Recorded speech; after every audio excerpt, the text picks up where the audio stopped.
Welcome to Mythbusters Reading Edition. My name is Dr. Kathryn Garforth from Garforth Education. And I'm Lynn Givens from Connect to Comprehension. Fluency myth. Reading fast is reading well.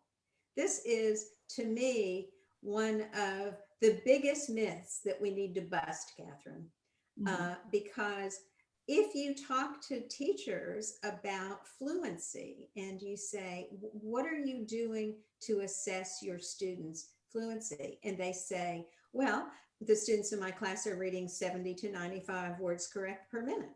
Yes, but what are you doing to assess your students' fluency? And they look at you and say, well, I just told you that's my students' fluency. And what has happened, because so many of us have that myth in our brains, is this. And I've heard this from teachers, I can't tell you how many times. I had my student read, and he read fast. He read all the way through and he finished in a minute. And then I said, tell me about what you just read. And he looked at me with big round eyes and said, I don't know. So fluency is comprised of so much more than the speed at which we read. And in fact, we don't need to read fast to read well. We need to read in meaningful phrases.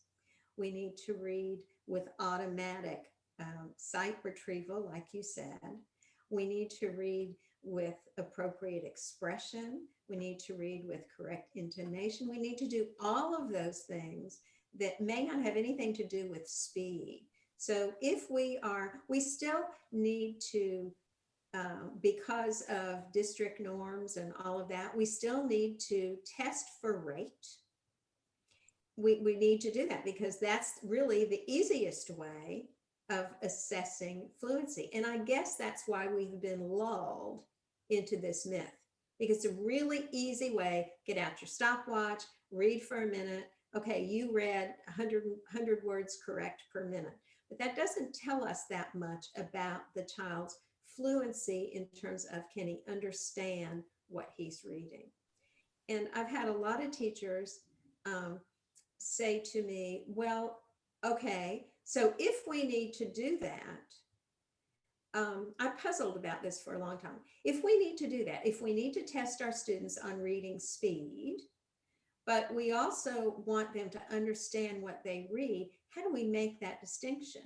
And what I have said is, let's just take a very simplistic approach. When you are timing your student with that stopwatch, tell your student, this is just to see how fast you can read. You don't need to remember what you've read for this kind of assessment. I'm just checking to see how many words you can read correctly in a minute. And even young kids understand this. And then when you are reading for comprehension, you need to say, we're reading this passage for understanding. So I want you to read in meaningful phrases. I want you to remember to stop at periods. I want you to do all these things so that you are understanding what you're reading. So I think students can make that distinction, but before they can make it, it's really important that we make that distinction. So big fluency myth that's gotten us into a lot of trouble in terms of not doing what we need to do with our students. Well, yeah, and when you're looking at just that fluency thing, you're only looking at the decoding side of the reading rope, right? You're seeing how fast they can access their sight vocabulary and if they're proficient at it, right? Right. But as soon as you want to bring in that second strand, the language comprehension side, you have to say, okay, well, actually, there's more to just you have to say there's more to reading than just getting the words out as fast as you can. You have to pay attention to these other things so you can think about what you're reading, right? And learn from what you're reading. I'm glad you brought in that reading rope again. The point, right?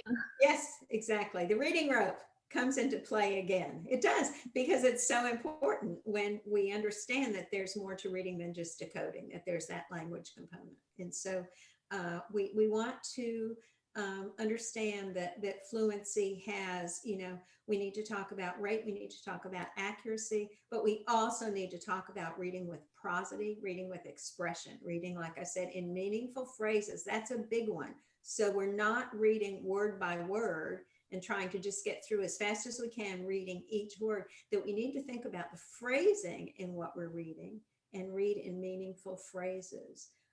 There are a lot of ways you can practice this with students. You can use phrases on strips. You can use phrase cued text where you actually mark the phrasal boundaries for kids to help them understand. We're going to read this as a unit because that unit conveys meaning. So we want to get away from reading fast is reading well, and make sure that we teach and practice all the components of fluency. Yeah, and I think a great way to use that is to use the Eat, Shoots, and Leaves children's book, right? So first you put the sentence without anything there, right? Any punctuation. You say, okay, what does this mean? And then you show them the different pictures with the different commas and how the meaning of the sentence changes so much based on punctuation and phrasing, right? And so I think that's a great way of demonstrating that, yeah, you know what, this does actually matter. You can't just ignore them there because it's going to completely change the meaning of what's happening.